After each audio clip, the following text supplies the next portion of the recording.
¿Cómo empezar a estudiar la Biblia? Siento mucha soledad y sé que solo en Dios encontraré mi camino. Ok, muy bien. ¿Por qué se sale? No me estoy saliendo, le estoy Sabe dando que, espacio. sabe que me voy a inspirar, Sí, ¿verdad? correcto, le estoy dando espacio. Ahí nos vemos, chicos, un placer. Ya, con ese tema termino. No, vean.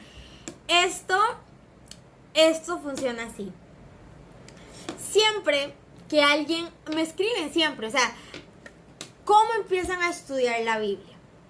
Pero no tienen lo más importante, que es empezar una relación con Dios, ¿ok? Siempre, a ver, el primer paso, el más importante, es más, el único que importa es salvarse. Es salvarse. Es empezar una relación personal con Dios. ¿Por qué? Porque sin eso usted puede ser más estudioso de la Biblia, pero sin eso su vida va a seguir siendo un desastre. No tiene ningún sentido nada de lo que haga en rituales o en acciones que usted pueda hacer para con Dios si primero no nace de nuevo. Cuando Nicodemo se encuentra a Jesús, y imagínense una persona que admira a Jesús, que ya ha escuchado muchas cosas de él y tiene la oportunidad de encontrarse cara a cara con él. Nicodemo le pregunta: maestro, ¿qué tengo que hacer para ser parte del reino de los cielos? O sea, para ser parte de esto, de lo que usted tiene para darnos. Y Jesús lo primero que le dijo fue: os es necesario nacer de nuevo. ¿Qué es esto de nacer de nuevo? Nicodemo le dice: pero ¿cómo puede un hombre viejo nacer de nuevo? ¿Acaso puede entrar en el vientre de su madre y volver a nacer? Y le dice Jesús: no de carne ni de sangre, sino del agua y del espíritu. ¿Qué quiere decir esto? El agua en la Biblia es la palabra de Dios, ¿ok? El agua es tipo de la palabra de Dios y el espíritu se refiere al Espíritu Santo. ¿Qué quiere decir esto? El agua, o sea, la palabra de Dios. ¿De qué habla toda la Biblia? ¿De qué habla toda la palabra de Dios de principio a fin? Toda la Biblia habla de Jesús. Desde el Génesis, cuando Adán y Eva pecan y Dios les pide que sacrifiquen un cordero y que se curan con la sangre del cordero, ¿a quién representa el cordero? A Jesús, el Mesías, que un día iba a venir a morir por ellos para justificarlos por sus pecados. Cuando toda la Biblia es anuncio del Mesías que iba a venir. Nuevo Testamento, vino Jesús. ¿De qué habla la Biblia hasta el final? Del Mesías que vino. Y eso es el Evangelio. El Evangelio significa buenas nuevas, ¿ok? La buena noticia de que Cristo Jesús vino al mundo para salvar a las personas, ¿ok? Para limpiar al mundo de pecado. Entonces, habiendo hecho ese paréntesis, cuando Jesús le responde a Nicodemo que del agua y del espíritu, o sea, de la palabra de Dios, del Evangelio. ¿Qué es el Evangelio? El Evangelio se resume en San Juan 3:16. De tal manera amó Dios al mundo que ha dado su único Hijo para que todo aquel que en él cree no se pierda, sino que tenga vida eterna. Eso es el Evangelio en 3 líneas, ¿ok? ¿Por qué? Hago otra pausa de esa conversación. Explico otro concepto, porque entiendo si hay gente que no necesariamente tiene mucho conocimiento. En la Biblia, a ver, Dios nos hizo perfectos. Dios nos hizo perfectos. Adán y Eva eran perfectos. Podían usar el 100% de su cerebro, sus cuerpos no se cansaban, no se envejecían, ellos podían hablar incluso con los animales, usaban el 100% de su cerebro, entendían todo. Cuando la serpiente se acerca a ellos y los engaña, porque les dice, dice, si comen del fruto del árbol, no moriréis, sino que aprenderéis la ciencia del bien y del mal. Díganme algo. Adán y Eva ya no conocían el bien, no vivían en el bien, hablaban con Dios todos los días. Ya ellos conocían el bien, pero a partir de eso iban a conocer el mal. ¿Entienden? Entonces ahí está el engaño, cometen el pecado, automáticamente imagínense cuando una de la reprensión que Dios le da a Adán y Eva es que comerán del fruto de su trabajo. ¿Qué quiere decir eso? Que ahora para poder comer, para poder sobrevivir, tienen que trabajar. ¿Por qué? Tiene demasiada lógica. Imagínense una mente ociosa que no tenga nada que hacer, con un mal corazón. Tendría todo el día para planear maldades. Por eso Dios estableció que nos ocuparan. Mi amor, ¿huele a quemado? Es que estaba calentando un pancake. Ah, que nos ocupáramos en el trabajo para que, ok, por ese acto dice la Biblia que el pecado entró al hombre por un mundo y se refiere al mundo por un hombre. El pecado entró al mundo por un hombre, al hombre por un mundo, al mundo por un hombre, y ese hombre es Adán. El pecado vive en la carne, ¿ok? Entonces se traspasa a través de todas las personas porque estamos hechos de carne, ¿ok? El pecado habita en la carne. Entonces, Adán y Eva pecan, heredan el pecado de la humanidad y Dios, sabiendo lo que se viene, porque el pecado es esta naturaleza que heredamos de inclinarnos por las cosas que son contrarias a Dios, y está en nuestra naturaleza. No es un hombre natural, o sea, un hombre sin Cristo difícilmente va a tener ganas de leer la Biblia. Lo que hace que una persona quiera acercarse a Dios es esa pizca de Dios que Él mismo puso en todos nosotros, por amor a nosotros, que se llama conciencia. Que es esa voz que cuando usted puede ser la peor persona del mundo, pero cuando usted se acuesta en la noche y ya se va a quedar dormido, la conciencia le remuerde y le dice, eso que estás haciendo no está bien. Esa voz viene de parte de Dios, ¿ok? Entonces, a través del pecado heredado de Adán, todos somos pecadores, todos nacimos pecadores, está en nuestro ADN, eso es lo que somos. En el Antiguo Testamento, entonces Adán y Eva pecan, ¿verdad? Jesús les da una promesa, y es que un día vendría uno a través del cual ellos serían justificados, o sea, serían expiados, digamos. Entonces Dios les enseña a hacer un sacrificio de un cordero inocente, puro, sin mancha, perfecto, limpio, y con el sacrificio de ese cordero, ellos con la sangre del cordero se cubren, y eso justifica el pecado. Eso era una manera de Dios explicarle a ellos en qué consistía la labor del Mesías que un día iba a venir.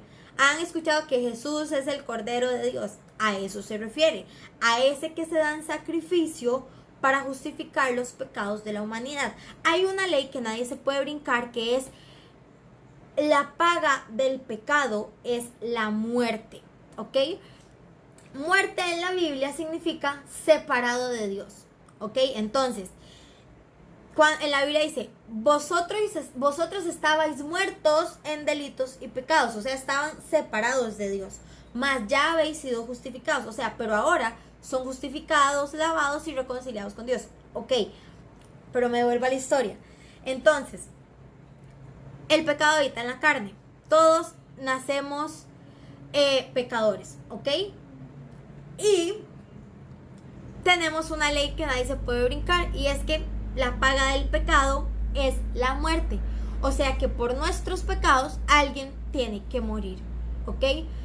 Entonces, en el Antiguo Testamento, antes de Cristo, ¿qué tenían que hacer las personas para justificar sus pecados y poder salvarse? Tenían que hacer un sacrificio, que eran como unas palomas, o ahí en el Antiguo Testamento todo eso se explica, ¿verdad? Digamos, tenían que sacrificar un cordero, y el cordero tenía que tener requisitos o cumplir condiciones, ser un cordero puro de 1 año, sin mancha, y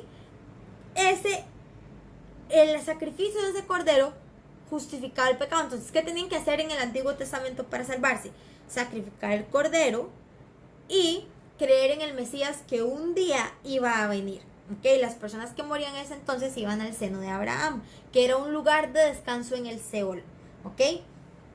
Luego, ¿qué pasa? Que dice la Biblia que el corazón de los hombres era tan malo que el chorro de sangre del sacrificio nunca cesó. O sea, en lugar de decir que duro, no voy a portarme bien para no sacrificar un animalito, el corazón de los hombres era tan torcido que le dije, ay, no importa, peco y el cordero paga por mí, ¿verdad? Entonces Jesús dice basta y viene el Mesías, que es Jesús, el Salvador que un día iba a venir. Jesús vivió la vida perfecta, porque esa es otra cosa. ¿Qué se necesita para ir al cielo? Yo creo que ser buena persona. Eso es una mentira creada por el diablo. Y voy a decir algo que les va a sonar un poco fuerte. El diablo inventó las religiones, ¿ok? Eso, las religiones nunca salieron de la mente de Dios, nunca. Las religiones se crearon para confundir a la gente y ponen un montón. A ver, el objetivo del diablo no es que usted no crea en Dios, es que usted no se salve. Entonces confunden a la gente en sobremanera para, ¿cómo le explico? Para que simplemente no se salven. Y la religión es la que le dice a la gente, uy, si usted quiere ir al cielo tiene que hacer esto y esto y esto y esto y esto. ¿Y sabe qué dice Jesús? Que no tenemos que hacer nada. Nada. ¿Ven la diferencia? Porque a ver, para ir al cielo hay que ser perfectos. Dios no es un Dios corrupto o a medias, que pues, bueno, este fue más o menos, bueno, pase. No, Dios es un Dios recto, justo, puro, sin mancha, incorruptible. ¿Usted cree que alguien que es más o menos bueno puede estar en la presencia de Dios? Jamás. No, Dios no es un Dios de a medias, de bueno, pobrecito, pasémoslo. No. ¿Qué nos dice eso? ¿O qué dice Dios? Dios dice que para ir al cielo tenemos que ser perfectos. O sea, nunca haber cometido ni un solo error. O sea, al primer pecado ya no merecemos ir al cielo. ¿Qué nos dice eso? Que nadie de nosotros puede ir al cielo. Porque dice la Biblia, por cuanto todos pecaron, y todos es todos, hasta el pastor más santo que usted conozca, hasta el papa, por cuanto todos pecaron, dice la Biblia, están destituidos de la gloria de Dios. O sea, por causa de nuestra naturaleza pecaminosa, no merecemos estar en la presencia de Dios. Dice, mas la dádiva de Dios es vida eterna en Cristo Jesús, Señor nuestro. Dice, pero el deseo de Dios es que tengamos vida eterna. Si muerte es separada de Dios, ¿qué es la vida? Unido a Dios, ¿ok? Y entonces, ¿qué pasa? Jesús vino y fue perfecto, vivió la vida perfecta, sin pecado, sin errores, sin un mal corazón, que usted y yo necesitamos para ir al cielo. Él sí cumplió el estándar de Dios. Jesús fue perfecto. Desde que nació hasta que murió, nunca pecó. ¿Ok? Él sí fue capaz de cumplir el estándar de Dios. De hecho, cuando Jesús está en la cruz, cuando Jesús está en el monte de creo que fue en ese momento, en el monte de la transfiguración, Dios dice, este es mi Hijo amado en quien tengo complacencia. O sea, en la vida de Él me complazco. Entonces, ¿qué pasa? Dice,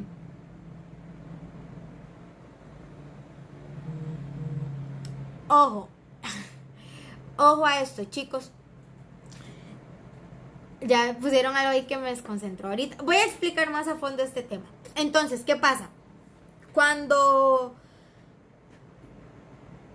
Jesús vivió la vida perfecta que usted y yo necesitamos para ir al cielo, para estar en la presencia de Dios, y llevó el castigo de nuestros pecados en su propio cuerpo. Dice la Biblia, el castigo de nuestras faltas fue sobre él. El dolor que merecemos por todo lo malo que hemos hecho, Jesús lo pagó en carne propia. En las películas de Semana Santa uno ve donde lo latigan y uno dice, ay, pobrecito Jesús. No, o sea, es que ninguna película se le puede acercar a lo que realmente sucedió.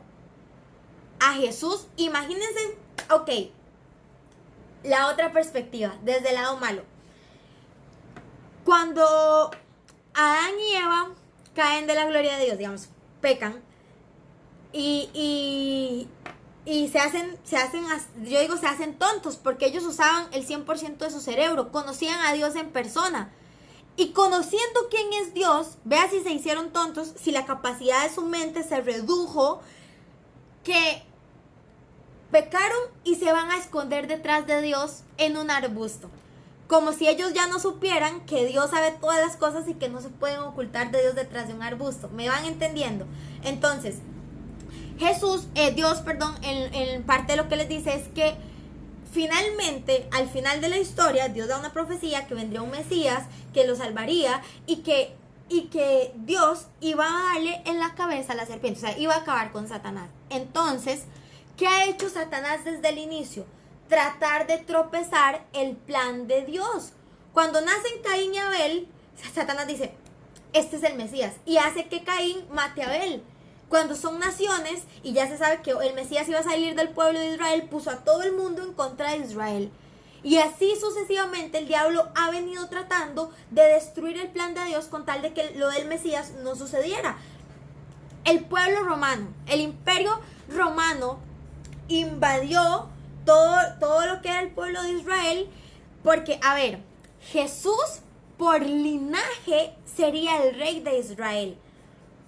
Si, no me acuerdo si fueron los babilonios o los persas, los romanos, si los romanos no hubieran invadido Jerusalén, el rey hubiera sido Jesús, porque tanto María como José son descendientes de David.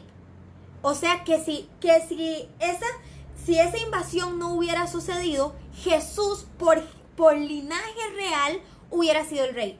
No hubiera chance que hubiera sido otra persona, tanto su mamá como su papá, o sea, por los dos lados, indiscutiblemente él sería el rey, tanto por José como por María, que eran descendientes de David, rey legítimo del pueblo de Dios.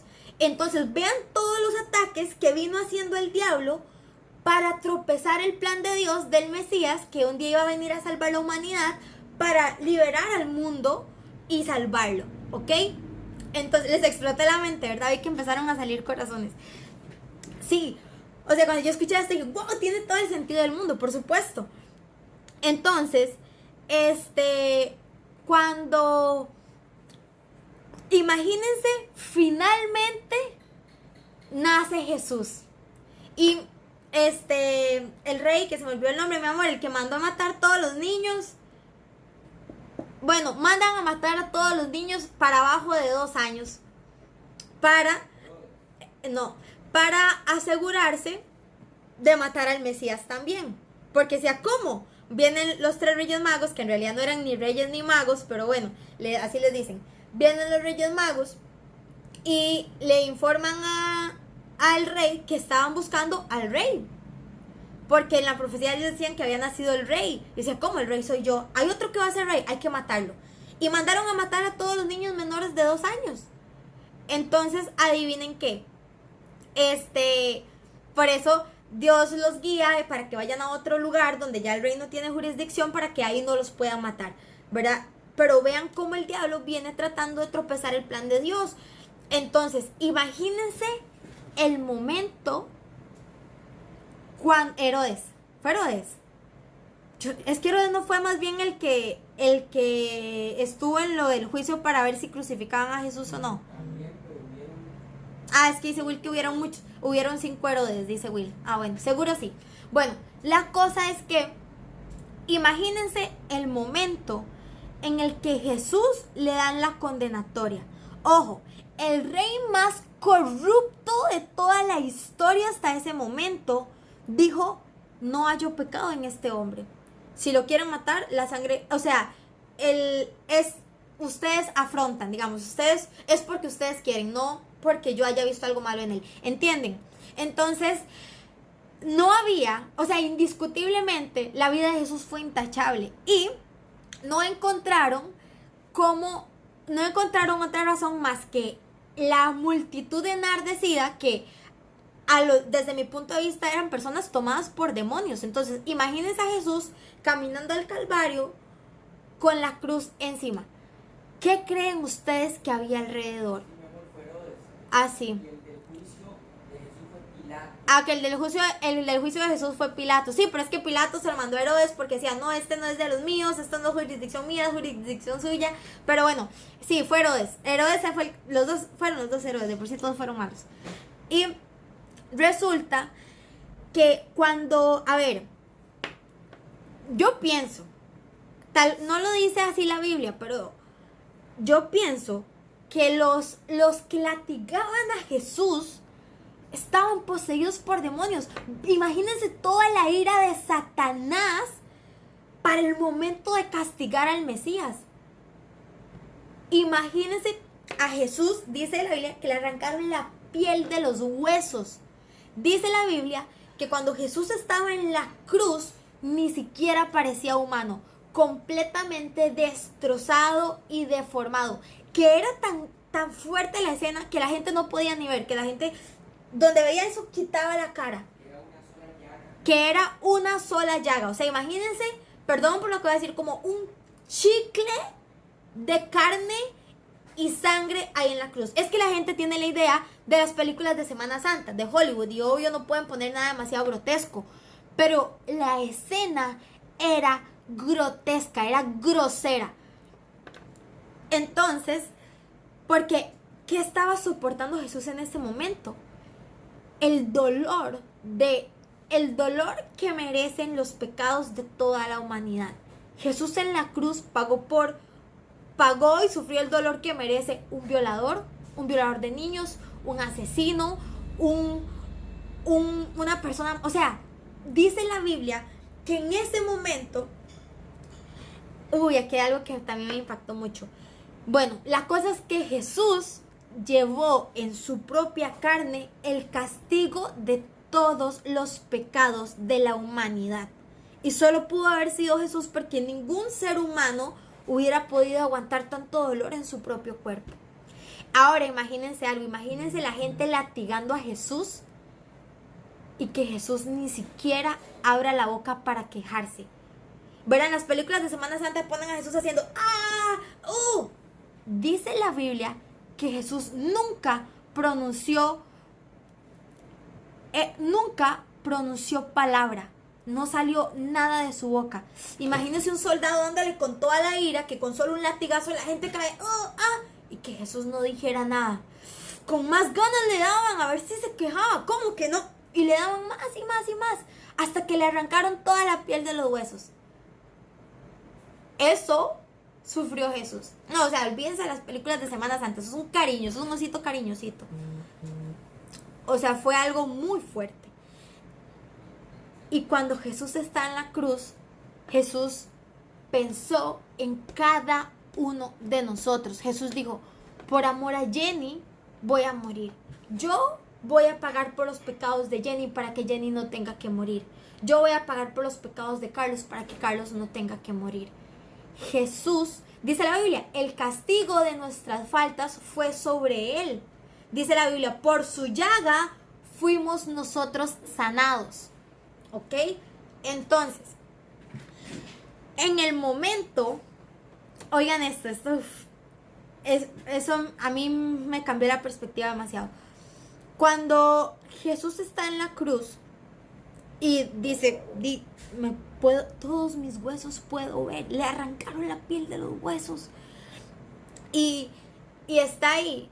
En el momento que él se acredita todos los pecados de la humanidad, Dios no habita con el pecado, ¿me entienden? En el momento que todos los pecados de la humanidad cayeron sobre él, Dios quitó la mirada y a Jesús se le explotó el corazón. Por eso dice la Biblia que cuando lo punzan de un costado, sale agua y sale sangre, porque el corazón ya no está haciendo la mezcla y Jesús murió de un corazón reventado. Del momento en el que Dios le quitó la mirada por ser portador de los pecados de la humanidad. Entonces, dice la Biblia, ¿cómo aplica o por qué esa historia es importante para nosotros? Porque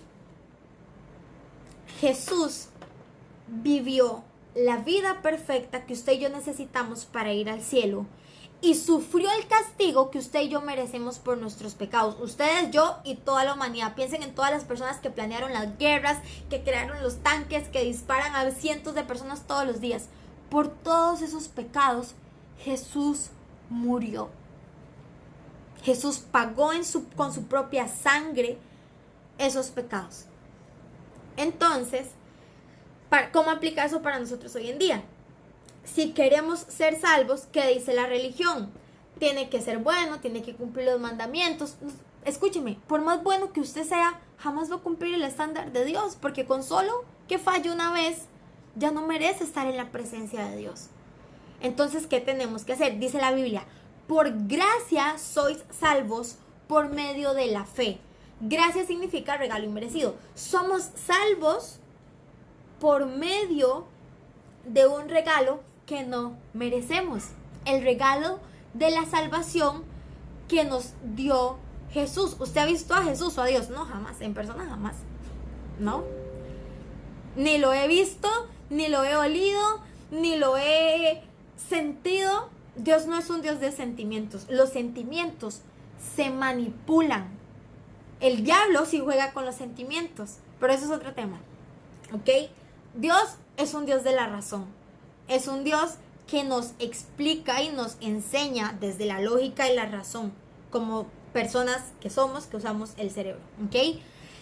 Las emociones sí las manipula el diablo. Hasta una película manipula las emociones. Usted le pone una escena y ya usted se pone a llorar. El diablo sí utiliza las emociones para manipular a la gente. Por eso Dios dice que no nos apoyemos en lo que sintamos o lo que percibimos a través de nuestros sentidos, sino que debemos guiarnos por los principios y las verdades que Él dejó ya escritas en la Biblia. ¿Ok? Cierro paréntesis. Les decía, entonces, que la salvación es un regalo que no merecemos. Ustedes hicieron algo para que Dios dijera, ay, este se merece que muera en la cruz por él. No, no lo merecíamos. Merecíamos que un hombre perfecto diera su vida por nosotros. No, pero aún así Dios lo hizo por nosotros porque nos ama. Entonces la salvación es un regalo que no merecemos. Dice, por gracia sois salvos, gracia, regalo inmerecido, por medio de la fe. ¿La fe en qué? En esto que les acabo de decir, de que Cristo Jesús vino al mundo para limpiar el mundo, para salvar al mundo del pecado y que no muramos, sino que tengamos vida eterna. ¿Ok? Esta es la fe en el Evangelio. El Evangelio es esta historia que les acabo de contar de que Jesús vino al mundo a salvar a los pecadores. ¿Ok? Entonces, por gracia sois salvos por medio de la fe. Y dice, y esto no de vosotros. O sea, la fe no es de ustedes, es un don de Dios. O sea, Dios es el que nos da la fe para creer en lo que Él mismo hizo. De modo que todo lo hizo Dios. No hay nada que nosotros podamos hacer para salvarnos y que nos llevemos el crédito. Ay, es que yo me voy a salvar porque soy muy buena. Ay, yo me voy a salvar porque yo sí creí. Hasta mi razón de creer fue gracias a Dios. Porque toda la honra y la gloria es siempre para Dios. Para que, dice, la salvación no es por obras para que nadie se gloríe. Eso está en Efesios 2:9. No por obras para que nadie se gloríe. Dios nunca estableció que la salvación fuera por obras. ¿Por qué? ¿Qué obra podemos hacer nosotros para sumar al sacrificio de Dios? Si eso fue algo, digamos, absoluto, definitivo, o es que a Dios le quedó a medias el sacrificio. No. Entonces, si queremos ser salvos hoy en día, ¿qué tenemos que hacer? 1, aceptar que somos pecadores. 2, o sea, arrepentirnos de nuestros pecados. 3, aceptar el regalo de la salvación que hizo Jesús en la cruz a través de su sacrificio. Y eso es. No hay nada que podamos hacer al respecto. O sea, no hay nada que podamos hacer para ganarnos la salvación, porque si los hombres pudieran llegar al cielo por sus propias obras, ¿para qué vino Jesús? ¿Para qué? No, si uno puede, todos pueden, háganle, inténtenlo. Pero no, fue necesario que viniera el Mesías, porque solo el Mesías cumplía el estándar de Dios, porque fue el único que era perfecto. ¿Ok? De eso se trata. Ahora, ¿por qué les explico esto? ¿O por qué le explico esto a una persona que quiere empezar a estudiar la Biblia? Porque la Biblia fue inspirada por Dios. Y para entender lo que Dios quiso decir, o a ver, para que lo que leamos en la Biblia sea más rico, es necesario que el Espíritu Santo, tener el Espíritu Santo de Dios. Entonces, ¿qué es el nuevo nacimiento? Cuando del agua, que es la palabra, que es el evangelio, que es todo lo que acabo de explicar ahorita, y el Espíritu de Dios que se acerca y le dice a usted en su corazón, sí, eso que está diciendo ella es cierto, eso es el Espíritu Santo acercándose y dándole, Willas, están hablando puros disparates, dedícale un rosario. Vean, escúchenme a mí, si no voy a quitar los comentarios, porque estos son puros disparates, ¿ok? Ojo, pongan atención. Cuando, ¿cómo se crea la hechicería para que una persona se enamore de mí? Si no se enamora de usted, así como usted es, o sea, ¿verdad? Pero bueno, ojo a esto. El agua es la palabra de Dios, el Espíritu se refiere al Espíritu Santo. ¿Cómo nacemos de nuevo? Cuando escucho el evangelio y el Espíritu Santo me confirma que lo que estoy escuchando es cierto, y decido creer, este acto de fe donde se une lo que escucho más lo que creo y lo acepto, ese acto de fe da a luz un nuevo ser en nosotros, que es el Espíritu Santo. Entonces, ¿cómo hago para salvarme o qué hago? Déjenme ver si puedo.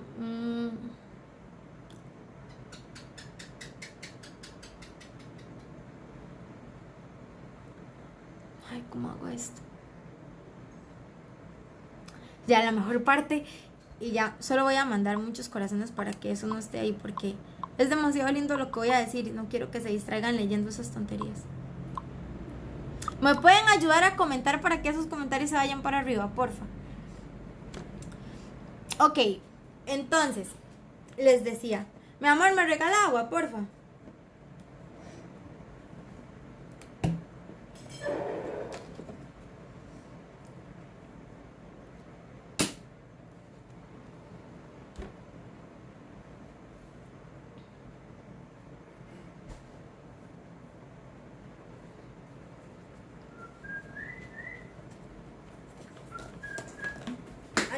Ay, mi amor, gracias, Elisa.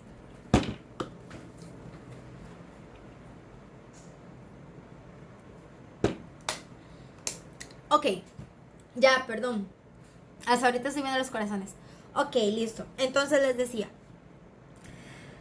cuando...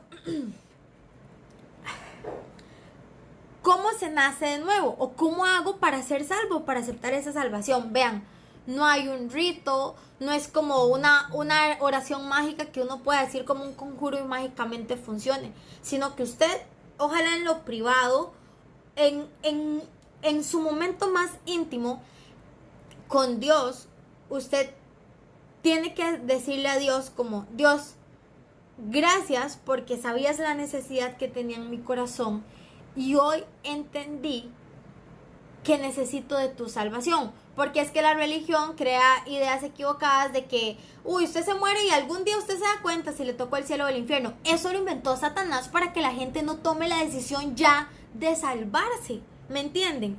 Dice la Biblia, porque está establecido que el hombre muera una sola vez y después de esto el juicio. Y el juicio no es un tribunal donde dicen, es bueno o es malo. No, el juicio es, digamos, lo que se merece. Prueba de esto, cuando Jesús está en la cruz y tiene un ladrón a un lado y un ladrón al otro, y uno lo reconoce como el Salvador y el otro no. ¿Y qué le dice Jesús al Salvador? De cierto te digo que hoy estarás conmigo en el paraíso. O sea, oigan esto, a los que mataban en la cruz eran los peores criminales, era el peor castigo para los criminales de la época. O sea, lo que tenía a la par no era un par de pillos, eran perfectamente, podían ser asesinos seriales, violadores, lo que fuera. Pero esta persona se arrepiente y acepta a Jesús como su Salvador, lo acepta como el Mesías. E inmediatamente Jesús le dice, hoy estarás conmigo en el paraíso. ¿Qué me dice eso? ¿Acaso esta persona, Dios le dijo, no, es que si no se bautizan no puede ir al paraíso? No, es que tiene que hacer la Santa Cena, si no, no puede ir al paraíso. No, es que tiene que rezar 100 rosarios, si no, no puede ir al paraíso. No, solo creyó y eso fue suficiente para salvarse, porque el sacrificio de Jesús fue suficiente. No hay nada que podamos hacer para adornar o para acompañar o para sacarnos una mejor calificación. Ya estábamos reprobados todos. Nos están salvando no porque lo merezcamos, sino por amor, para que no nos perdamos. Entonces,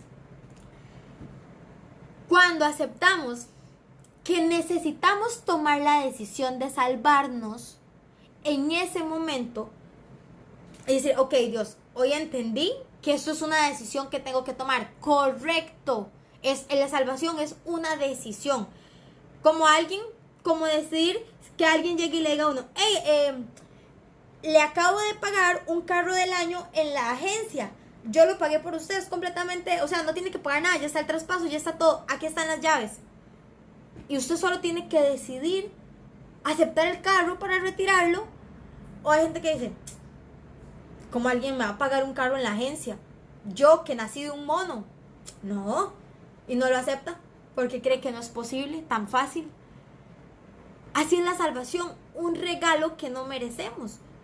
Ese dice la Biblia, de tal manera amó Dios al mundo que ha dado su único hijo para que todo aquel que en él cree no se pierda, sino que tenga vida eterna. No dice para que todo aquel que en él cree y se porta bien y reza el rosario tenga vida eterna. No, que en él cree no se pierda y tenga vida eterna.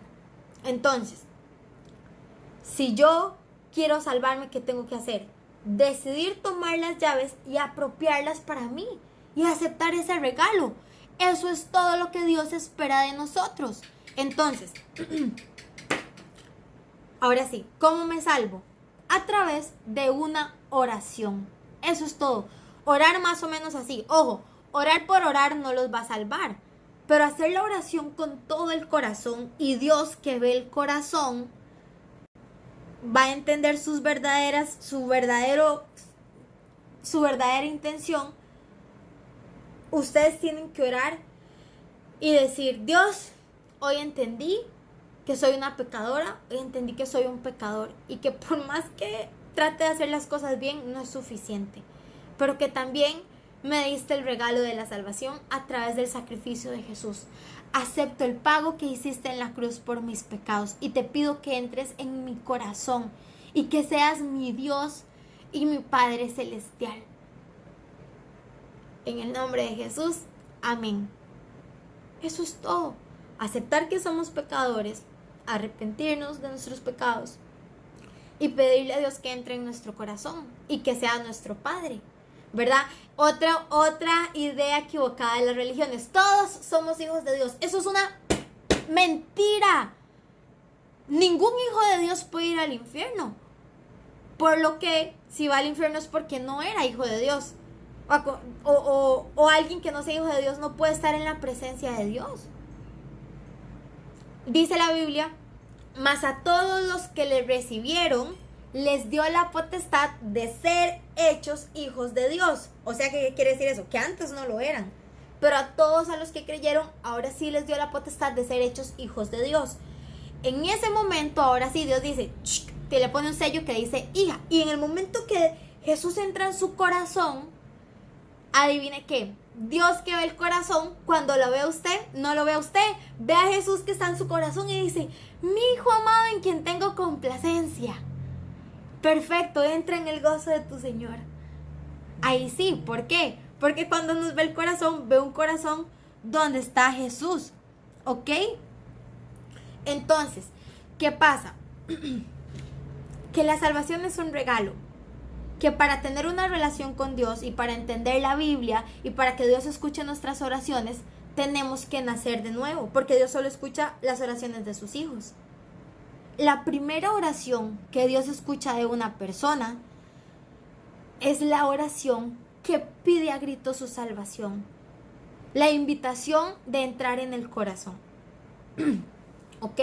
Y en ese momento que Dios entra al corazón, ahora sí, Dios empieza a transformar nuestro corazón. Un corazón que estaba resentido, que siempre anhelaba hacer lo incorrecto. Dios va transformando eso en el corazón de su hijo, ¿verdad? Y es como una llama que entra ahí, que empieza a iluminar todo alrededor, ¿ok? Entonces, así funciona. Entonces, ahora sí, ya que nació de nuevo, puede empezar a leer la Biblia. Antes puede leer la Biblia, obvio, y va a encontrar muchas verdades ahí. Pero, ¿de qué sirve eso si cuando se muere igual va a ir al infierno? Leer la Biblia nos salva. Aceptar a Jesús, sí. Ahora, el Espíritu Santo que mora en nosotros, el pecado lo va a debilitar.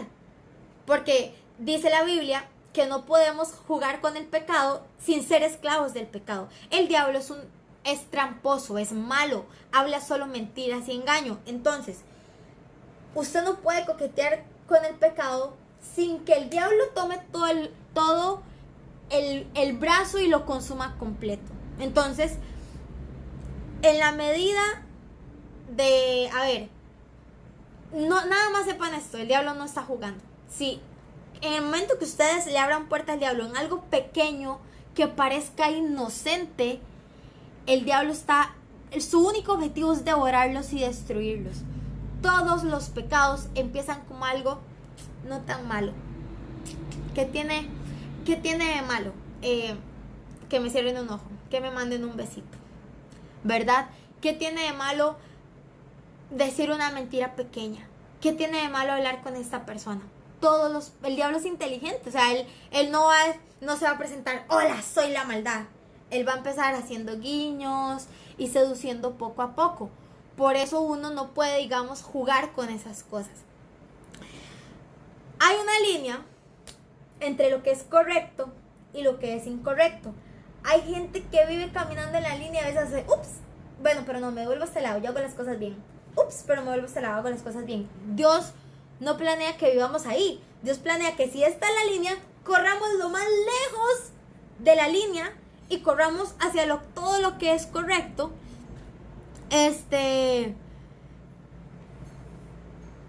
Y empezar y dejar de lejos todo lo que se asimile al pecado. Ahora, eso es algo que Dios va a hacer. Dice la Biblia, de modo que si alguno está en Cristo, nueva criatura es. Las cosas viejas pasaron y aquí todas son hechas nuevas. Dios nos promete darnos una vida nueva en el momento que le entregamos nuestra vida. De hecho, el bautismo es una simbología de la salvación. Es consumido en el agua, la palabra, y nace una nueva persona llena de agua, llena de la palabra y del Espíritu de Dios. ¿Ok? Entonces, ¿cómo empezar a estudiar la Biblia? Número 1, nazca de nuevo.